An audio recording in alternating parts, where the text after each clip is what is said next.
Oke, yang kemarin-kemarin, yang sebelum-sebelumnya kita pelajari itu cenderung dominannya adalah gerak lurus, ya. Nah, sekarang kita bakalan lihat penerapannya pada gerak melingkar, ya, pada gerak melingkar, ya, atau apa yang kita sebut dengan dinamika rotasi. Bisa. Kalau mau belajar bodoh. Oke. Nah, bagian berikutnya adalah dinamika rotasi. Nah, kalau kalian sudah paham yang bagian gerak lurus sebelumnya, maka yang bagian gerak rotasi ini, gerak melingkar ini, tinggal kita lakukan penyesuaian aja ya. Tinggal kita melakukan penyesuaian aja.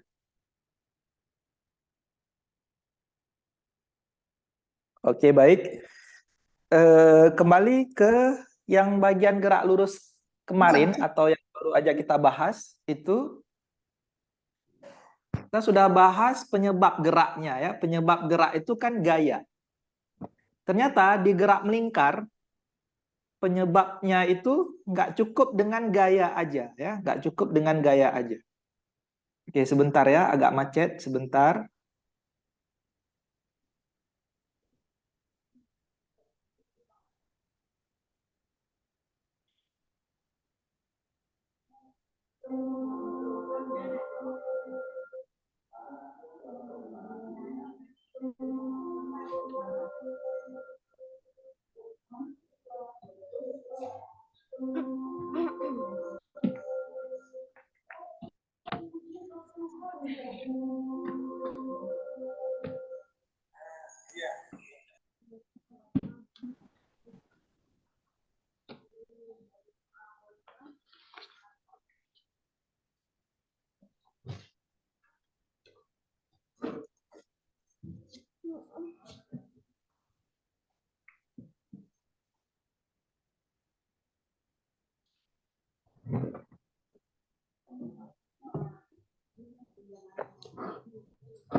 Di les.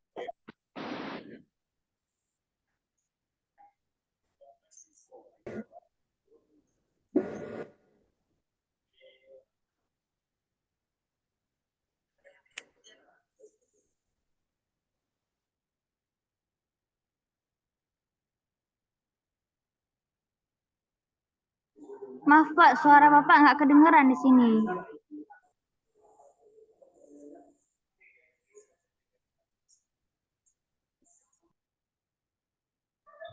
Iya, Pak.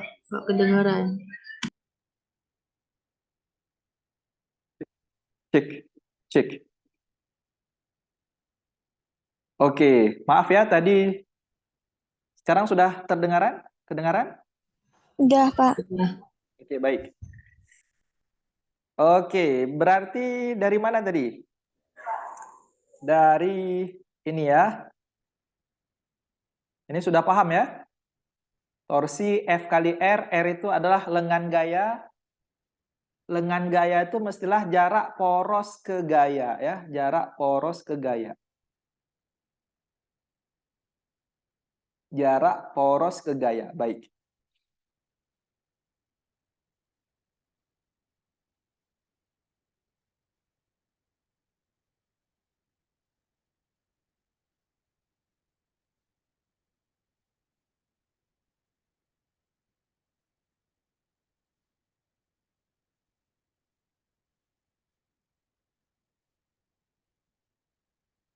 Oke, baik.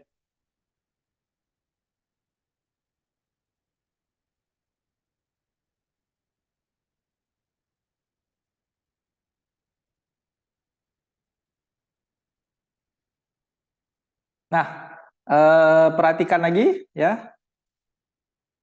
Masih terdengar ya, masih terdengar. Baik. Oke, nah kalau kasusnya yang seperti ini ya, misalkan ada contoh seperti ini, contoh.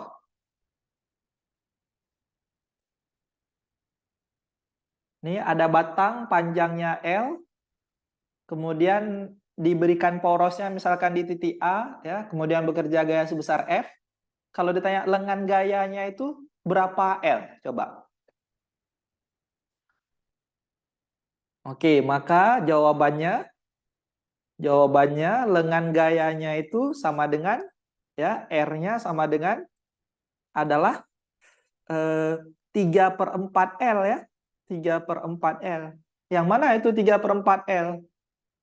Ya, lengan gayanya itu mesti dari poros ke gaya yang ini. Nah, inilah yang sebagai R.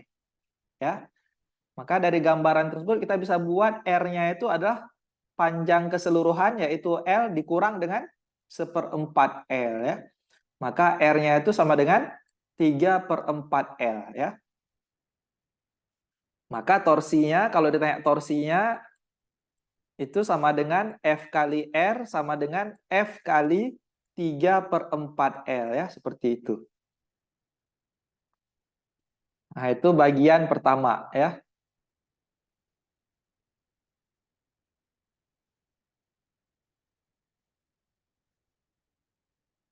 Kemudian ada syaratnya lagi ya, ada syaratnya lagi ya, ada syaratnya. Apa syaratnya? Syaratnya itu adalah gaya yang bekerja dengan lengan gayanya itu mesti saling tegak lurus. Mesti tegak lurus ya, F-nya tegak lurus dengan R ya. Seperti ini contoh-contoh ini kan, lengan gayanya itu kan yang R, lengan gayanya yang R, ya, sumbu X, gayanya itu F. Nah, kalau yang di sini sudah tegak lurus, sudah siku-siku, jadinya nggak masalah lagi. Nah, bagaimana nanti kalau contohnya itu tidak tegak lurus? Tidak tegak lurus, misalkan seperti ini, ya, ada batang, ya, panjangnya L, misalkan, ya. Diberikan poros misalkan di titik A, ya, kemudian bekerja gaya, ya, gaya yang bekerja di sini misalkan dengan gaya sebesar F, katakanlah membentuk sudut, ya, membentuk sudut theta misalkan. Nah, kita lihat di sini bahwa R-nya tidak lagi tegak lurus dengan F, ya. R-nya sumbu X, F-nya tidak tegak lurus lagi, ya. Maka kalau tidak tegak lurus seperti ini, apa yang harus kita lakukan? Nah, seperti yang sudah-sudah, gayanya ini mesti kita uraikan. Ada komponen sumbu X, ada komponen sumbu X, F cos theta, ada komponen sumbu Y, yaitu F sin theta. Nah, seperti ini, ya. Maka yang kita ambil untuk menghitung torsi, nanti yang mana? Ya, komponen yang tegak lurus dengan R. Yang mana itu komponen yang tegak lurus? Yaitu F sin theta, ya. Maka dengan demikian torsinya menjadi F sin theta dikali dengan R, gitu, ya. Hati-hati. Kalau dia belum tegak lurus harus ditegak luruskan terlebih dahulu, ya. Nah, kemudian kalau kita lanjutkan lagi, jika gayanya ada banyak, ya, contoh berikutnya, jika gayanya ada banyak, misalkan nih ada sebuah batang, ya, ada sebuah batang seperti ini, kemudian di batang itu ada dibuat titik-titik, misalkan, ya, katakanlah yang paling ujung ini titik A, yang ini titik B, yang ini titik C, ini titik D, ini titik E, ya. Kemudian di masing-masing titik itu bekerja gaya, ya. Misalkan di titik A ada gaya F1, ya. Di titik B ada gaya F2 misalkan, ya. Titik C ada gaya F3 misalkan, ya. Titik D ada gaya F4 misalkan, ya. Titik E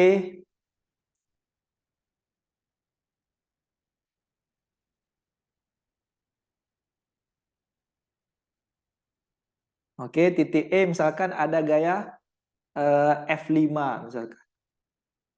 Nah, kalau kejadiannya seperti ini, bagaimana cara menghitung torsinya, ya? Oke, maka kalau gayanya ada banyak, torsinya itu ya tinggal jumlahkan aja. Torsinya adalah total dari F kali dengan R, ya. Torsinya adalah total F kali dengan R. Cuma perlu diingat di sini, perlu diperhatikan lagi bahwa torsi ini atau momen gaya ini merupakan besaran vektor, ya, besaran vektor. Lagi-lagi besaran vektor, maka kalau dia besaran vektor ada arahnya. Ketika kita menjumlahkan, lihat lagi arahnya.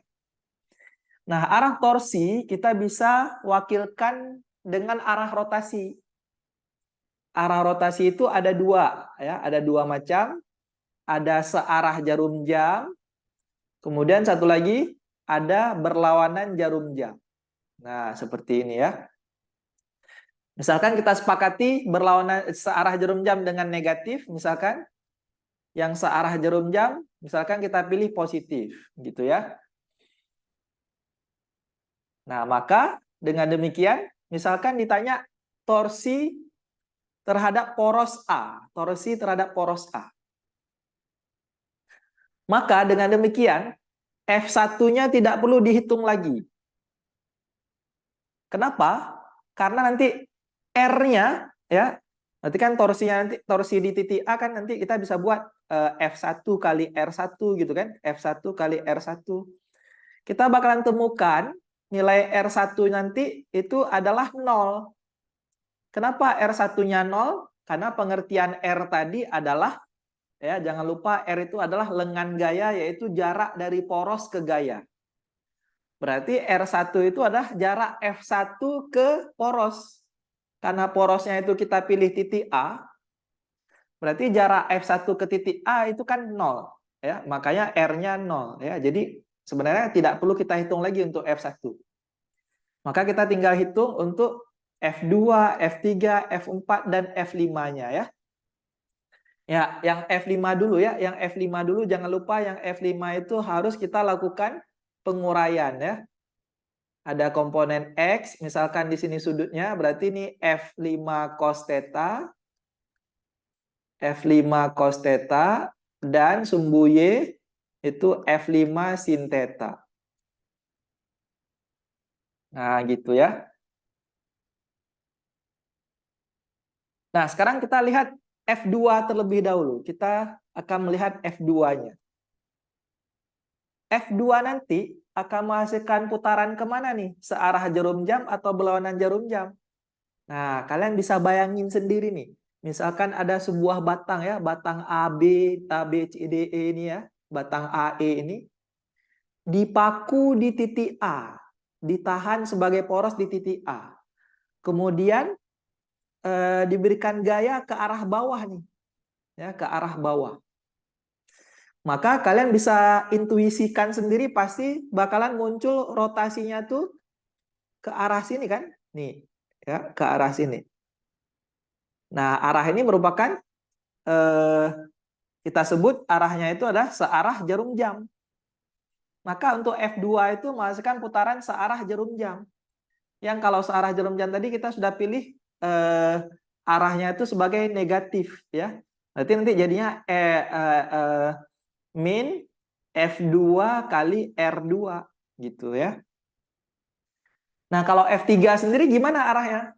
Oke, maka F3 ini sendiri arahnya merupakan berlawanan jarum jam gitu kan? Berlawanan jarum jam ya, karena dia didorongnya ke atas nih. Porosnya di titik A. Maka secara intuisi kalian pasti bisa langsung berpikir kalau oleh gaya F3 ini menghasilkan putaran berlawanan jarum jam. Gitu ya. Berarti ditambah F3 kali R3. Gitu kan. Nah, kalau F4 gimana? Coba, F4 putarannya kemana nih? Searah jarum jam atau berlawanan jarum jam? Silakan. Sambil dijawab, diaktifkan mic-nya, boleh. Berlawanan. Berlawanan jarum jam. Benar sekali ya, berlawanan jarum jam. Berlawanan jarum jam seperti ini, sehingga itu nilainya positif ya. Positif F4 kali R4. Ya. Nah, F5 sendiri akan menghasilkan searah jarum jam gitu ya. Berarti minus F5 sin theta kali R5 gitu kan.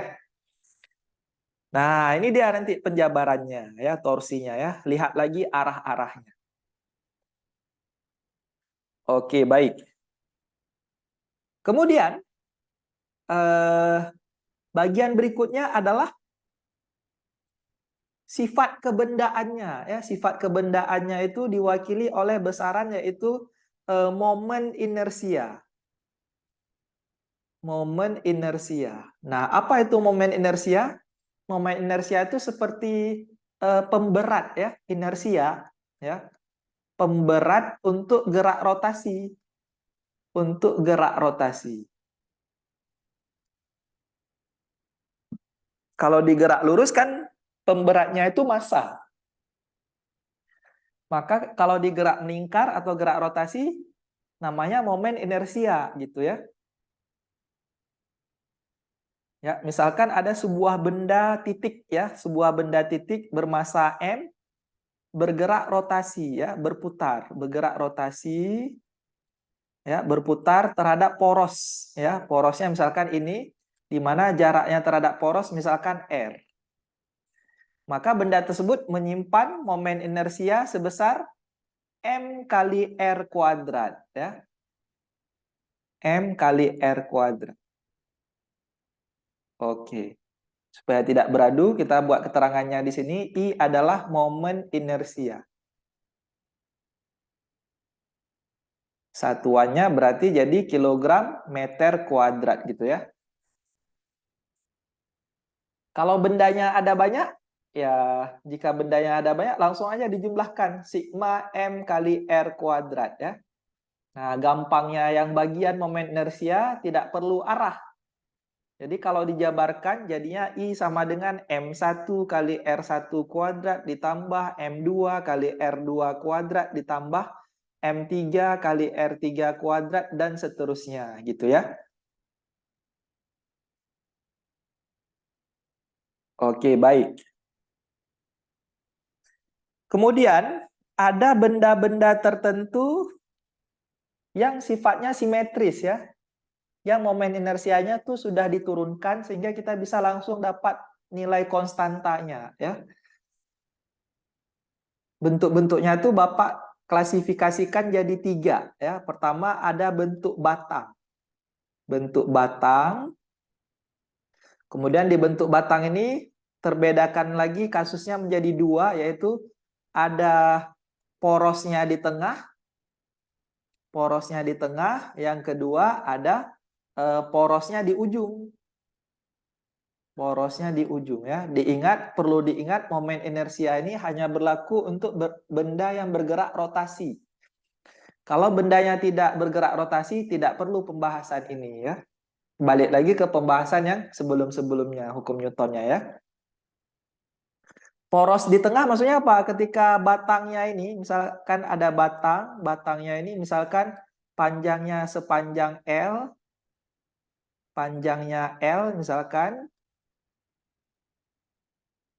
kemudian diputar terhadap porosnya itu di tengah, di titik tengahnya. Nah, diputarnya seperti ini. Maka momen inersianya itu sudah diturunkan sehingga kita bisa langsung lihat konstantanya. Ya, konstantanya itu adalah 1/12 M kali L kuadrat. Nah, kalau batang yang diputar di ujung, misalkan ada batang,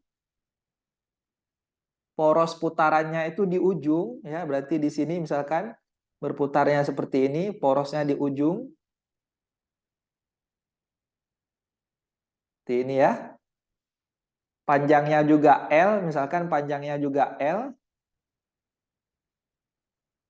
maka momen inersianya itu sama dengan 1/3 M kali L kuadrat ya. Sebenarnya ini kalian kalau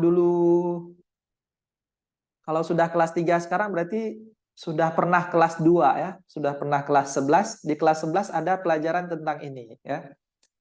Yang baru masuk kelas 11 pasti sedang belajar yang ini gitu ya.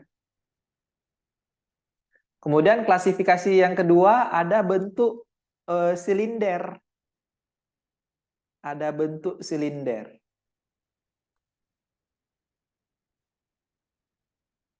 Silinder nanti kasusnya dibagi 3 lagi. Yang pertama ada silinder pejal. Apa itu pejal? Duh, leherku pejal-pejal. Nah, bukan itu ya. Pejal itu maksudnya padat, penuh. Ya, jadi silindernya itu penuh isinya ya. Nah, misalkan ini silindernya itu penuh isinya. Nah, gini ya. Silindernya penuh. Berputar ya, berputar terhadap porosnya itu sumbu tengahnya.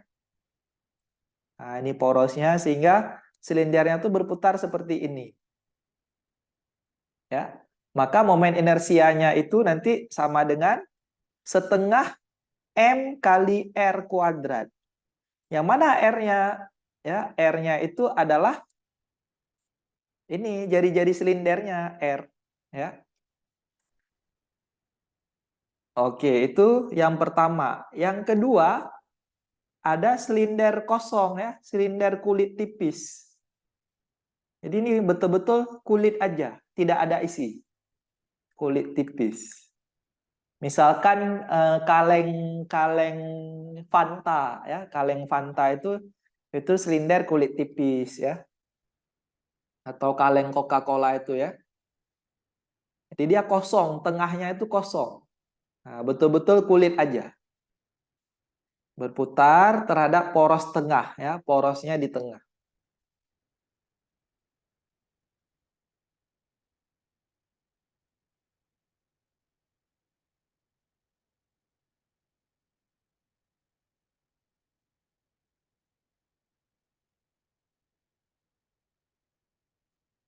Bentar ya.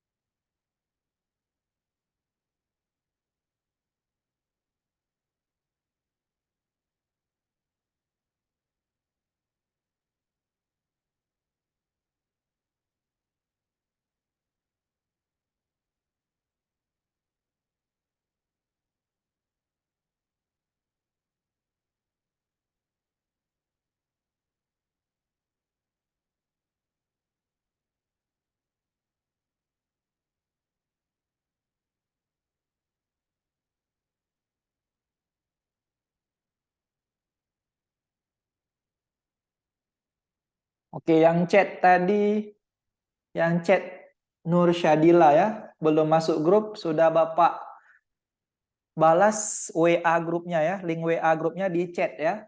Silakan cek chatnya, ruang chatnya.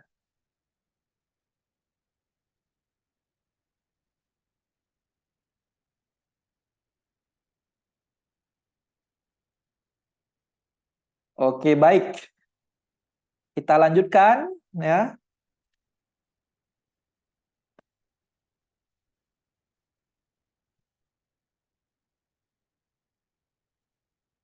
Oke, mudah-mudahan masih terdengar ya. Nanti kalau suaranya hilang langsung sanggah aja ya. Oke, kalau yang silinder kulit tipis, I-nya itu sama dengan M kali R kuadrat ya. Sebenarnya ini ada di internet banyak juga ya, di buku catatan kalian pasti ada juga ya. Kemudian silinder berongga itu nanti yang bentuknya itu tidak pejal dan juga bukan kulit tipis ya. Berarti dia ada bagian isinya seperti pipa saluran air. Ya, pipa saluran air itu kan ada tebalnya dikit, kulitnya tuh tebal dikit ya. Nah, gini ya. Maka kalau yang ini momen inersianya itu sama dengan setengah kali M kali R1 kuadrat ditambah R2 kuadrat. Yang mana R1-nya? Yang mana R2-nya? R1-nya itu adalah jari-jari permukaan dalam. Nah, ini R1. Yang mana R2-nya? R2-nya itu adalah jari-jari permukaan luar ya. Ini R2-nya. Nah, itu untuk silinder ya. Bentuk satu lagi ada bentuk bola ya. Klasifikasi berikutnya bentuk bola. Yang pertama ada bola pejal. Kemudian yang kedua ada bola berongga ya atau bola kulit tipis. Nah, kalau bola ya yang jadi ciri khasnya itu kan jari-jarinya ya. Momen inersianya itu kalau yang pejal 2/5 mr kuadrat, kalau bola berongga itu 2/3 mr kuadrat. Baik. Dari mana diperoleh nilai ini? Oke, kalau nilai-nilai ini dia diperoleh dari proses integral ya, integral dan diferensial yang sebenarnya agak rumit gitu ya. Jadi langsung aja kita ambil konstanta-konstanta ini yang sudah diturunkan ya.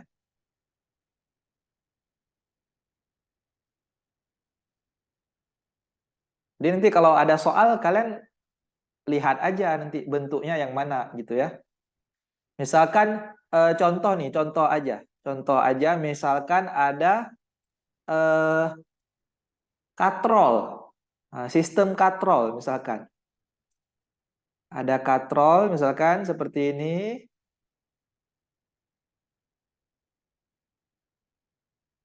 Katrol yang berputar ya, ada katrol yang berputar, berotasi ya.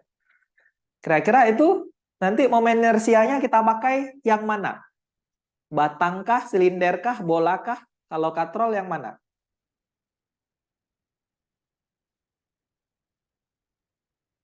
Ya, katrol atau roda itu kan bentuknya mirip bentuk batang ya. Mirip bentuk batang. Sorry. Katrol itu mirip bentuk silinder ya, bentuk silinder yang dia jenis pejal ya, karena katrol itu seringnya penuh gitu ya. Maka nanti momen inersianya kita pilih momen inersial silinder pejal gitu ya. Oke, nah sekarang apa hubungan momen inersia dengan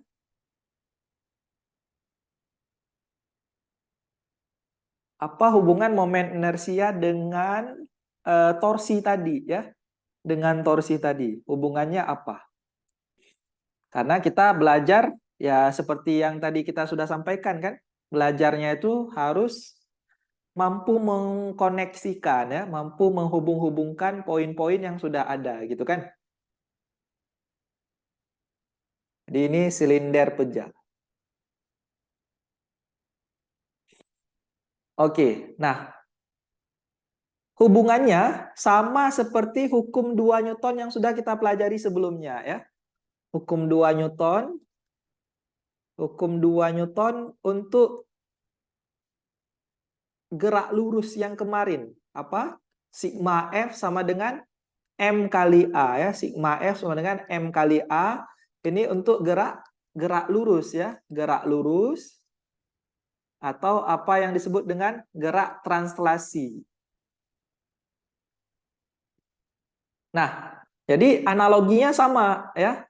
F ini kan dia posisinya sebagai penyebab gerak. Sedangkan massa itu sebagai pemberat ya, pemberat atau yang menghambat ya, inersianya ya. Percepatan inilah yang menunjukkan gerakan ya. Yang menunjukkan gerakan, tingkat gerakannya, tingkat kencangnya itu seperti apa. Maka untuk gerak melingkar ya, kesetaraannya itu menjadi penyebab gerak melingkar kan tadi torsi. Maka hukumnya atau rumusnya menjadi sigma torsi sama dengan pemberatnya itu momen inersia tadi yang kita lambangkan dengan I, dan percepatan untuk gerak rotasi itu dilambangkan dengan alfa atau percepatan sudut gitu ya. Nah, inilah hubungan antara momen inersia dengan torsi ya. Jadi sebenarnya ini hukum Newton juga, tapi yang ini untuk gerak rotasi. Ya, jadi kalau kejadiannya itu gerak rotasi ya, bendanya gerak rotasi, kita pakai yang ini ya, gerak melingkar.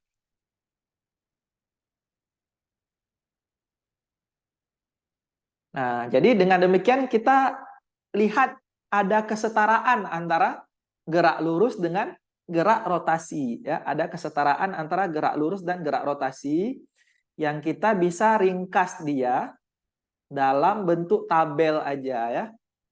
Kalau misalkan Bapak buatkan tabelnya, itu kita bakalan lihat analoginya ya. Antara gerak lurus dengan rotasi ya.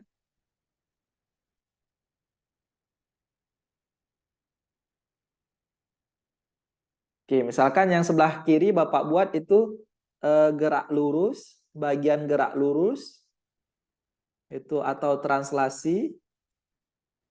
Kemudian sebelah kanan Bapak buat gerak melingkar ya.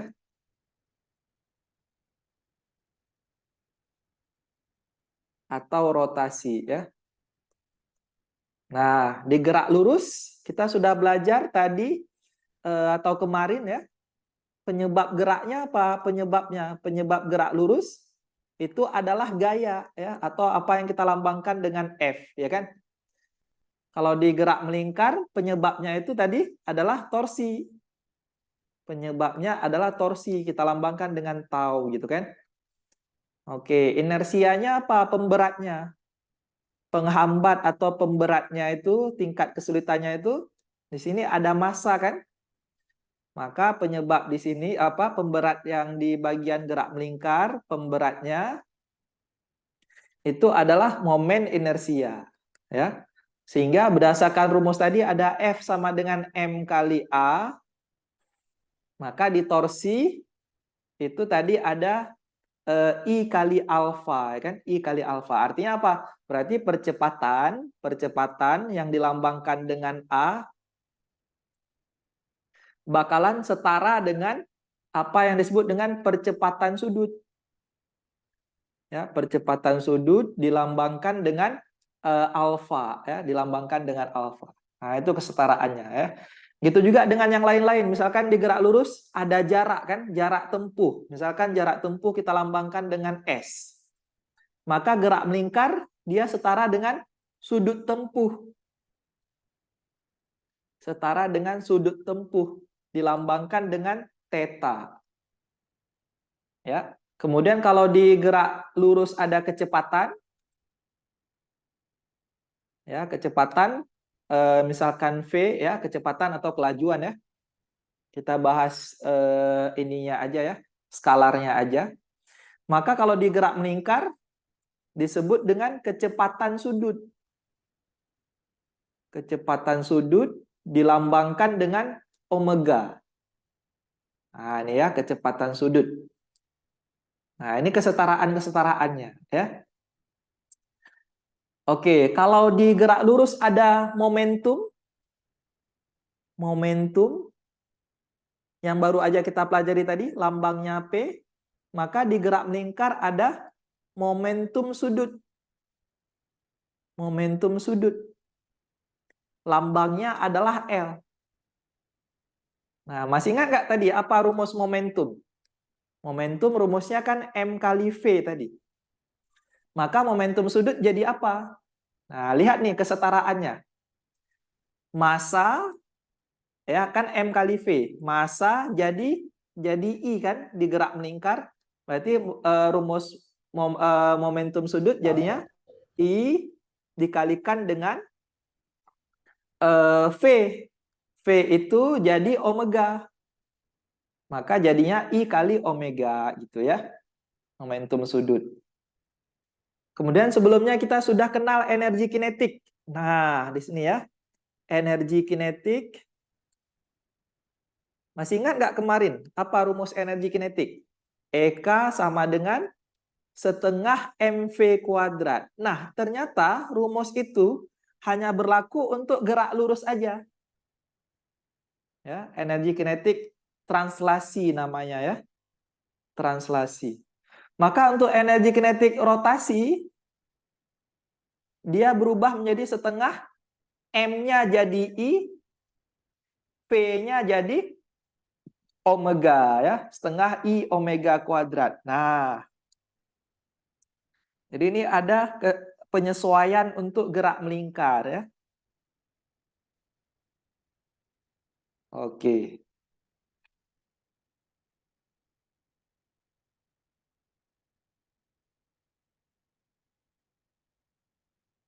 Oke, bisa dipahami ya, ini analoginya, ya, atau kesetaraan besaran gerak translasi dengan gerak rotasi gitu, ya. Nah, kalau hubungan jarak dengan sudut apa?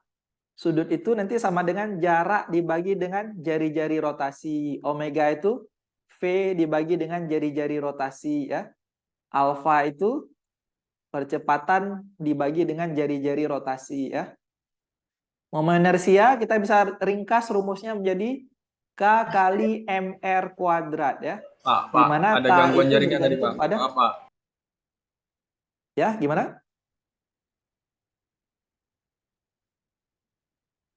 Oke, gimana tadi? Oke, baik. Oke, nah, inilah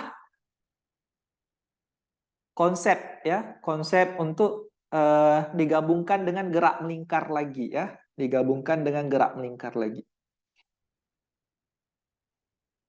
Oke, misalkan kita ambil satu contoh ya. Misalkan contoh, Bapak buatkan aja contohnya. Ada sebuah katrol misalkan ya. Contohnya katrol aja. Ada sebuah katrol. Langsung aja katrolnya ditarik nih. Ditarik dengan gaya sebesar katakanlah 5 Newton ya. Misal diketahui masa katrolnya itu 2 kilogram misalkan. Dan jari-jari katrolnya R-nya itu misalkan 10 cm ya. 0,1 meter misalkan. Nah, berapa percepatan sudutnya jadi berapa? Percepatan sudut yang dialami katrol itu berapa besarnya? Nah, bagaimana cara menyelesaikan ini? Ya, gampang ya. Sesuai dengan rumus hukum Newton gerak melingkar tadi, sigma torsi sama dengan I dikalikan dengan alfa gitu kan. Yang jadi jawaban itu adalah alfa, percepatan sudut ya. Nah, kalau torsi, rumusannya apa torsi? Torsi tadi F kali dengan R kan? Sama dengan momen inersianya apa nih katrol? Masih ingat tadi, katrol itu merupakan jenis silinder pejal ya. Apa tadi momen inersia silinder pejal? Sudah kita tulis. Silinder pejal, momen inersianya adalah setengah mr kuadrat ya. Setengah mr kuadrat.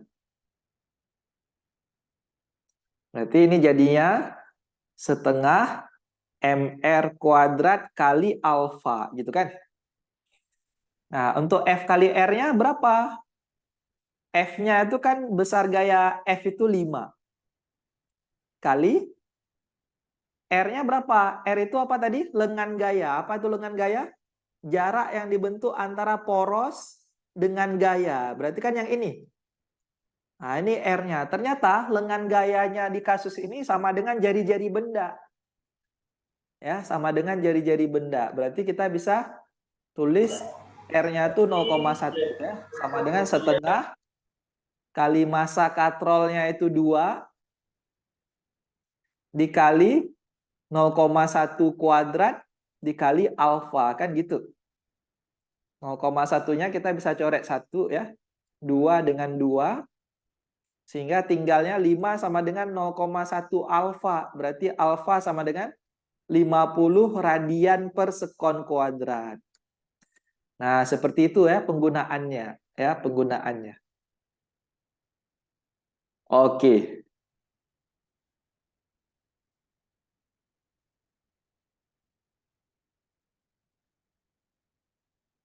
Misalkan contoh lagi, contoh nomor 2 misalkan. Contoh nomor 2. Sebuah katakanlah sebuah apa ya? Sebuah bola pejal misalkan. Bola pejal dilepaskan dari puncak suatu bidang miring ya. Bola pejal ya, bola pejal ini bola pejal ya. Bola pejal dilepaskan dari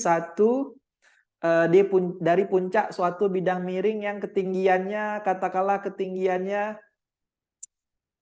berapa nih? Misalkan 8 meter ya, misalkan 8 meter. Misalkan aja ya. Karena ada gaya gesekan, karena ini kasar, bidang miringnya itu kasar, maka bolanya itu menggelinding. Bolanya itu bergerak menggelinding. Menggelinding. Ya, yang ditanya berapa besar kecepatan bola? Kecepatan bola ketika sampai di dasar bidang ya. Di dasar bidang miring.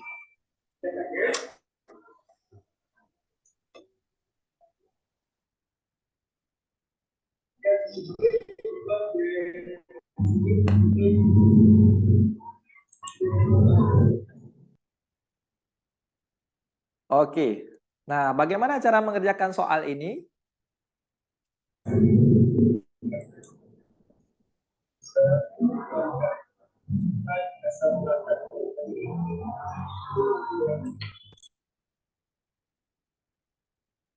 Oke, soal ini kita bisa kerjakan dengan energi ya, kekekalan energi ya, kekekalan energi.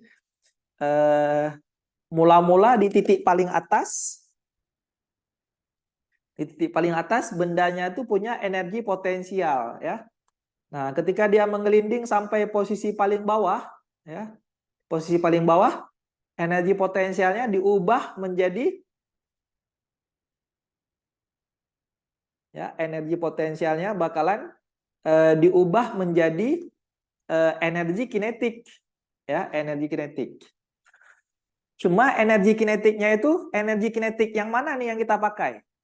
Ya, energi kinetik untuk setengah mv kuadrat atau setengah I omega kuadrat. Nah, coba perhatikan di sini, gerakan bendanya itu adalah gerakan menggelinding.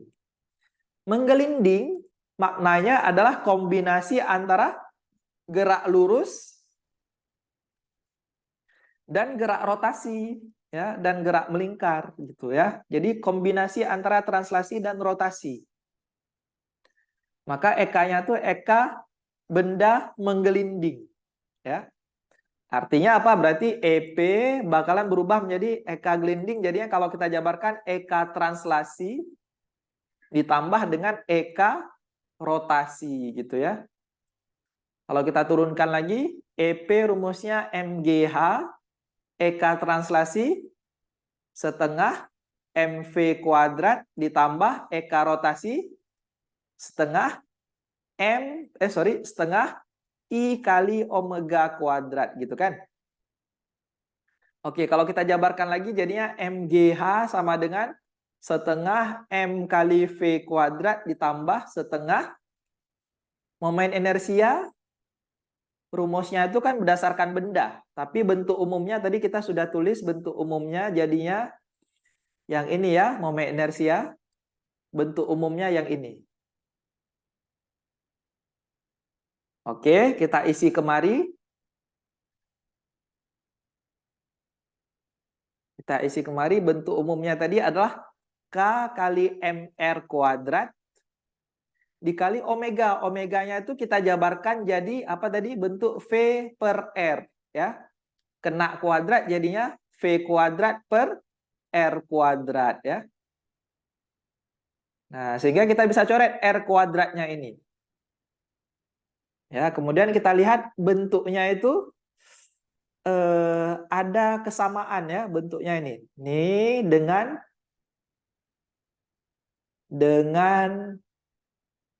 nah ini ya, sama-sama mengandung setengah MV kuadrat ya. Maka jadinya MGH itu sama dengan setengah MV kuadrat. Kita bisa faktorkan, buka kurung, jadi 1 ditambah dengan K gitu kan. Nah, M-nya kita bisa coret, sama-sama kali 2. Maka kita dapatkan 2GH sama dengan V kuadrat kali 1 ditambah K. Berarti V kuadrat sama dengan 2GH per 1 tambah K. Sehingga kalau V aja sama dengan akar 2GH per 1 ditambah K. Ini merupakan kecepatan bendanya di dasar bidang gitu ya. V sama dengan 2GH per 1 tambah K. Ya. Nah, maka kalau kita lanjutkan, sama dengan akar 2G-nya 10 aja. H-nya tadi berapa H-nya? H-nya kita pilih 8 ya. 8 per 1 ditambah K. K itu konstanta momen inersianya. Untuk bola pejal, K-nya itu berapa? Ada yang masih ingat daftar tadi? K untuk bola pejal. 5. Ya, bola pejal ini ya. 2/5 ya, yang ini 2/5. Oke, berarti jadinya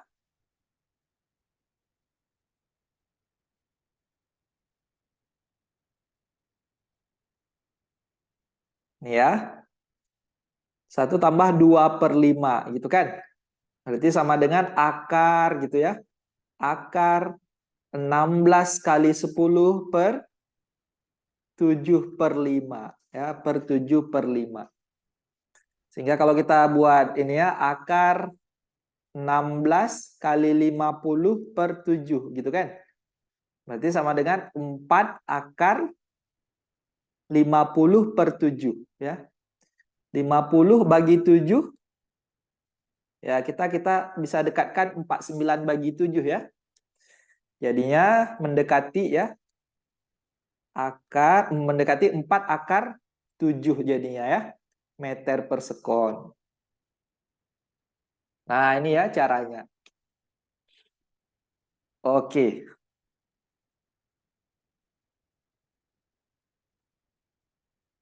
Nah, kalau yang soal KSM-nya, kita bisa lihat penerapannya itu di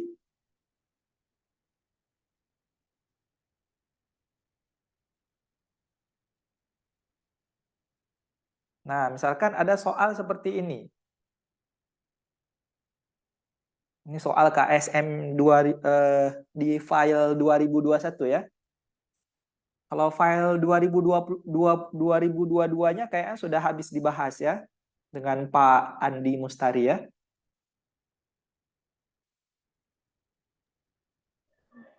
Nah, misalkan ada soal seperti ini nih. Sebuah batang kaca dengan panjang L ya. Panjang L maksudnya ini batang ini panjangnya L ya. Ditempatkan di dalam mangkuk berbentuk setengah bola licin ya. Oke, mangkuknya kalian bisa lihat di situ jari-jarinya 4 cm. Jari-jari mangkuk 4 cm. Jika sistem mencapai keseimbangan. Oke, kata kuncinya adalah keseimbangan.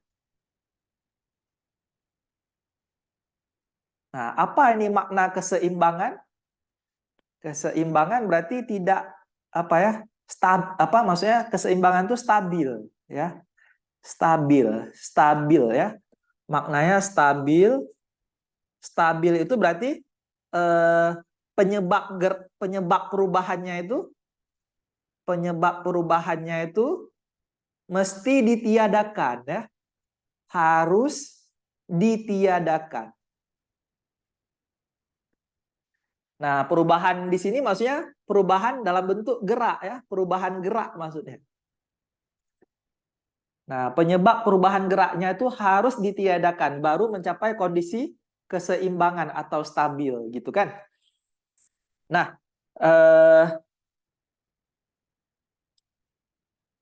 sedangkan tadi kita udah belajar gerak itu ada 2 macam, ya kan? Ada gerak lurus atau translasi, ada gerak rotasi atau gerak melingkar ya. Apa penyebab gerak lurus? Penyebab gerak lurus kan gaya. Maka gayanya itu harus ditiadakan ya. Ditiadakan itu maksudnya total gayanya itu mesti sama dengan 0. Nah, ini dia maksud dari penyebab geraknya itu harus ditiadakan. Berarti syarat pertama yang harus dipenuhi, sigma torsinya sama dengan 0, dan penyebab gerak rotasinya juga seperti itu. Sigma torsinya juga mesti sama dengan 0. Nah, inilah 2 syarat yang harus dipenuhi supaya tercapai kondisi stabil ya, atau kesetimbangan itu atau keseimbangan itu ya. Nah, jadi dikatakan di sini bendanya ini stabil ketika sudut tetanya itu 0 derajat. Sudut tetanya itu 30 derajat. Ya, sesuai soal ya, 30 derajat. Terhadap bidang horizontal. Maka panjang batang kaca L tersebut berapa sentimeter ya? L batang kaca ini berapa sentimeter? Oke, baik. Nah, bagaimana nih cara mengerjakan soal ini? Tentunya di sini kita harus menggunakan syarat-syarat ini ya, sigma F sama dengan 0 dan sigma torsi sama dengan 0. Yang keduanya ini sebenarnya kan mengandung gaya, ya. Berarti langkah awal kita harus gambarkan dulu gaya-gaya yang terjadi pada sistem ini. Nah, lagi-lagi kan itu sangat penting tuh. Menggambarkan gaya. Ada gaya apa-apa aja di sistem ini, ya. Nah, adik-adik semua perhatikan di sistem ini tentunya batang kaca itu punya gaya berat, ya. Punya gaya berat, arahnya ke bawah, ya, seperti ini kurang lebih. Kemudian di sistem ini juga karena batang kaca itu menyentuh bidang, ya, ada bidang sentuhnya, berarti di situ bekerja gaya normal. Kita lihat dulu gaya normal di titik B, ya. Nah, gaya normal itu arahnya tegak lurus bidang, ya. Maka bidang sentuhnya di titik B itu berarti arah tegak lurusnya kita pilih arahnya seperti ini. Nah, ini ya, arah tegak lurusnya ada normal di titik B, ya, normal di titik B. Kemudian kita lihat lagi, ada bidang sentuh di titik A. Nah, kalau di titik A ini, kemana nih arah tegak lurusnya? Nah, arah tegak lurus bidangnya itu adalah arah yang sejajar dengan jari-jari, ya. Nah, ini kan jari-jarinya, kalian bisa lihat nih jari-jarinya kan ini nih, jari-jarinya. Oke, maka itu sebagai arah gaya normal di titik A.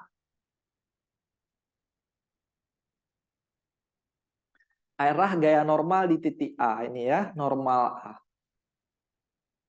Nah, seperti ini ya. Oke, nah kemudian langkah berikutnya kita harus uraikan gaya-gaya yang masih miring terhadap batang kaca. Ya, gaya mana-mana aja tuh yang miring? Ya, gaya yang miring itu ada gaya berat dan gaya normal A ini yang masih miring nih. Harus kita uraikan ya. Jadi gaya beratnya dulu. Coba penguraian gaya berat itu. Penguraian gaya berat itu nanti berarti ada dua, ya, ada dua. Kita lihat sama-sama. Ada yang samping sini, yang sejajar dengan batang, dan ada yang kemari ya.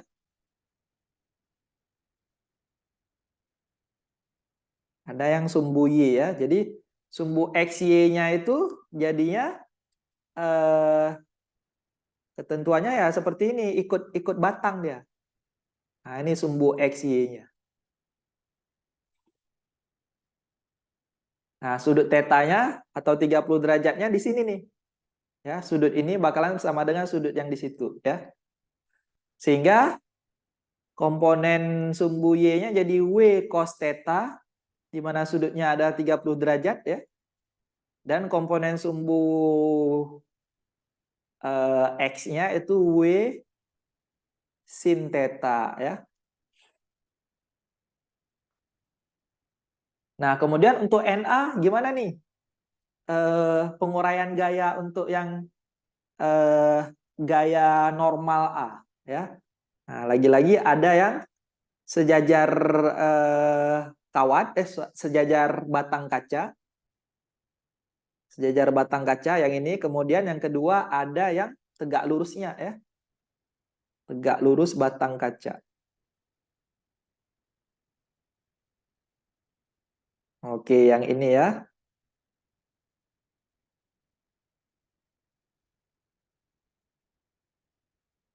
Nah, sudut tetanya nanti dia akan sama dengan yang di sini ya, tetanya. Oke. Berarti yang ini jadinya nanti NA cos theta, yang sumbu X NA cos theta, yang sumbu Y NA sin theta. Baik.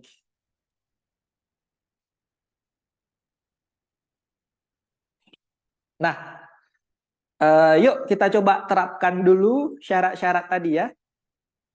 Nah, di sini karena gaya-gayanya tuh tersebar di sumbu X dan sumbu Y, berarti kita pakai sigma F-nya itu harus di sumbu X dan sumbu Y juga ya. Misalkan sumbu X dulu, sumbu X. Sumbu X harus memenuhi sigma F sumbu X sama dengan 0 gitu kan. Ada gaya apa-apa aja nih di sumbu X. Nah, kalian lihat semuanya di sumbu X itu ada W sin theta dengan NA cos theta. Ya. Berarti satunya ke kanan, satunya ke kiri, berarti jadinya NA cos theta atau cos 30 derajat ya, dikurang W sin theta atau sin 30 derajat sama dengan 0 ya. Sehingga jadinya NA cos theta, cos 30 derajat sama dengan W sin 30 derajat. Berarti NA itu kita dapat substitusinya, NA itu sama dengan W sin theta, sin 30 derajat per cos theta, cos 30 derajat ya. Atau NA itu jadinya sama dengan W kali tangen 30 derajat ya. Nah, tangen 30 derajat itu adalah sepertiga akar 3 ya, atau kita bisa buat W per akar 3. Nah, kita dapat substitusi dari NA ya. NA itu W per akar 3. Kemudian kita terapkan lagi ke bagian sumbu Y. Bagian sumbu Y. Kita akan mendapatkan untuk bagian sumbu Y. Oke, sumbu Y berarti sigma F sumbu Y sama dengan 0. Di sumbu Y ada gaya apa-apa aja di sumbu Y? Kita lihat sama-sama, sumbu Y ada NB, ada NA sin theta, ada W cos theta ya. Anggap arah atas itu positif, berarti jadinya NA sin theta sin 30 derajat ditambah apa nih? NB ya. Tambah NB dikurang W cos theta. W cos 30 derajat itu sama dengan 0 gitu kan. Nah, NA-nya kita ganti karena kita udah dapat tadi, berarti W per akar 3 kali sin 30 setengah ditambah NB dikurang W cos 30 derajat itu setengah akar 3 ya, sama dengan 0 gitu kan.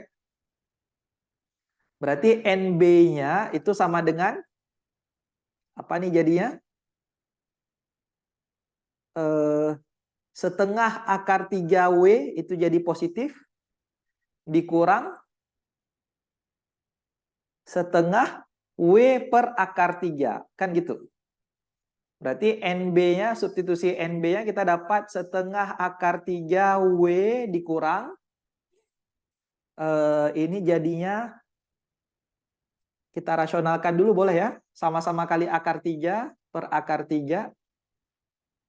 Berarti jadinya 1/6 akar 3. 1/6 akar 3 W. Maka kita dapatkan pengganti NB sama dengan apa nih?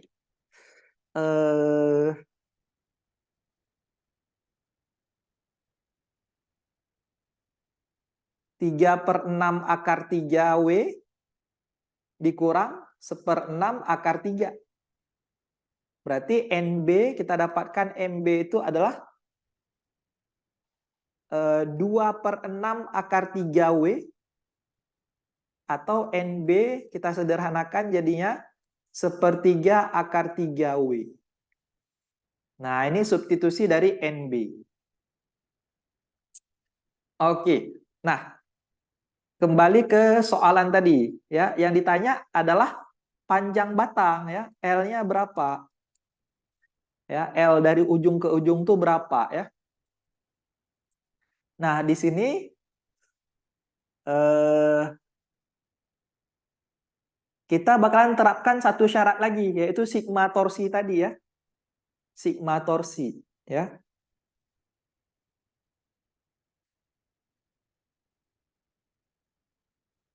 Yang syarat satu lagi, syarat rotasi, sigma torsi sama dengan 0. Cuman masalahnya di sini, titik mana nih yang kita pilih?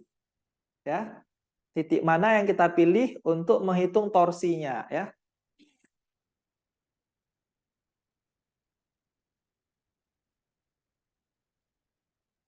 Oke, sebenarnya kita bisa pilih titik manapun sama aja ya. Boleh titik A, boleh titik B. Yang penting memenuhi eh,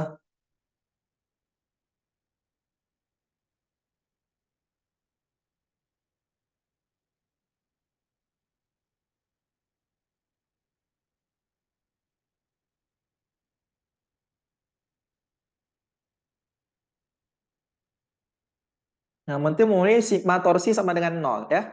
Oke, misalkan Bapak coba pilih itu titiknya adalah titik pusat rotasinya misalkan titik B ya, titik B. Oke, torsinya berarti sigma torsi di titik B ya. Berarti yang gaya yang kita hitung adalah ada NA sin theta ya, NA sin theta ini dengan W cos theta.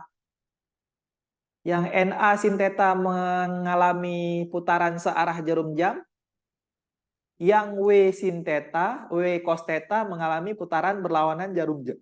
Ya. Kita ambil aja kesepakatan yang tadi.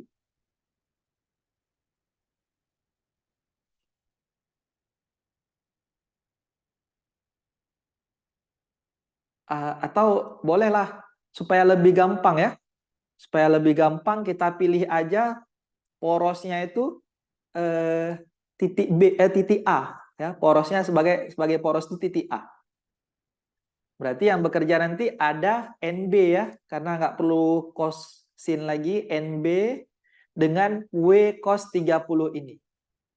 Oleh NB putarannya berlawanan jarum jam, oleh W cos ini putarannya searah jarum jam ya, karena porosnya di titik A. Oke. Nah, maka kita terapkan jadinya NB-nya positif jadinya ya. NB dikali R untuk NB tersebut dikurang W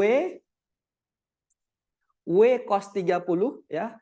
W cos 30 derajat dikali R-nya untuk W tersebut sama dengan 0 gitu kan. Oke, nah